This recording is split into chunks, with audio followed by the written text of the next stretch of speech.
دوسرے کی غیبت نہ کرو. صحابہ نے عرض کی یا رسول اللہ صلی اللہ تعالی علیہ وسلم ہم تو وہ عیب بیان کرتے ہیں جو اس میں پایا جاتا ہے. یعنی ہم اگر کسی بندے کو جھوٹا کہہ رہے ہیں تو وہ جھوٹ بولتا ہے تو تبھی کہہ رہے ہیں. کیا اگرچہ پیٹھ پیچھے رہے ہیں اس کی غیر موجودگی میں کہہ رہے ہیں. وہ بددیانت ہے اس لیے کہہ رہے ہیں. حضور جو عیب پایا جاتا ہے وہی بیان کر رہے ہیں تو یہ بھی غیبت ہے. تو حضور نے فرمایا یہی تو غیبت ہے کہ کوئی عیب پایا جاتا ہے تو اس کی پشت کے پیچھے اسے بیان کرنا یہی تو غیبت ہے. پایا جاتا ہے عیب اور آپ نے اس کے پیچھے بیان کیا تو یہ غیبت ہے. اور کیا ارشاد فرمایا ایحب احدکم ان یاکل لحم اخیہ میتا فکرہتموہ. یہ غیبت کے بارے میں فرمایا کیا تم پسند کرتے ہو کہ اپنے مرے ہوئے بھائی کا گوشت کھاؤ. یہ قرآن مجید نے کہا, اللہ نے بیان فرمایا ایک دوسرے کی غیبت نہ کرو. کیا پسند کرتے ہو کہ مرے ہوئے کا, ایک تو مر گیا اور پھر یہ کہ انسان مر گیا پھر اس کا گوشت کھانا, اور پھر غیر نہیں وہ اخی ہے تمہارا بھائی ہے, پسند کرو گے فکرہتموہ. خود ہی قرآن نے کہہ دیا تم اسے کراہت کرو گے, تم اسے برا جانو گے, تمہیں یہ پسند نہیں ہے. تو واتقوا اللہ, پہ ڈرو اللہ سے. پھر غیبت نہ کرو, پھر چغلی نہ کرو, پھر لوگوں کے عیب پھٹوں پہ, چوکوں پہ, گھروں میں, چوراہوں میں, گلیوں میں اپنے اپنے قریبیوں میں بیٹھ کر عیب نہ اچھالو. پھر نہ لوگوں کا برے لفظوں کے ساتھ ذکر کرو. بڑے عظیم انسان ہے ایک, ان سے کوئی ایسا گناہ ہو گیا کہ انہیں سنسار کیا گیا, ان پر باقاعدہ حد لگی. یعنی آپ بات کو سمجھیے گا, سیاستہ میں حدیث موجود ہے, حد لگی باقاعدہ, جرم ہوا, ثابت ہوا, سزا ہوئی, سنسار کیا گیا. تو دو لوگوں نے بات کر دی. ایک کہنے لگا اچھا بلا چھپا ہوا گناہ تھا, خود ہی آ کے اس نے بیان کر دیا. دوسرا کہنے لگا دیکھو کس طرح جانوروں کی طرح کی سزا ملی. حضور خاموش رہے, سن رہے تھے نبی کریم.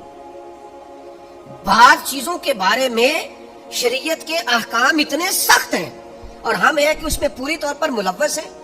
باز ہی نہیں آتے, جہاں بیٹھتے ہیں ہماری گپ شپ کا عنوان ہی یہ ہوتا ہے کسی نہ کسی کے عیب بیان کرنا. نبی کریم علیہ السلام نے ان دونوں کی بات سنی. تھوڑا سا آگے جا کے نا اللہ کے حبیب تشریف فرما ہوئے, یہ ذرا انداز آپ نے ملاحظہ کرنا ہے, یہ سیاستہ میں حدیث موجود ہے. کریم تھوڑا سا آگے گئے تو گدھا ایک مرا ہوا تھا سڑک پہ. تو نبی کریم نے فرمایا وہ دو کدھر ہیں جی, وہ جو کہہ رہے تھے اپنے بھائی کے بارے میں, بلاؤ کدھر ہیں. تو یا رسول اللہ وہ ہم سے غلطی ہو گئی. تو یہ نبی پاک علیہ السلام کا طریقہ, یعنی یہ حضور کی ناراضگی کا انداز دیکھیے. حضور فرمانے لگے اس مرے ہوئے گدھے کا گوشت کھاؤ, کھاؤ.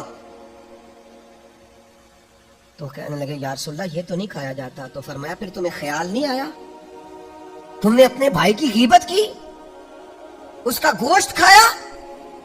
آپ نے بات کو سمجھنا ہے. میں پہلے کہہ چکا ہوں کہ اس عظیم المرتبت انسان نے آ کے اپنا جرم قبول کیا, جرم ثابت ہوا, سزا ہوئی.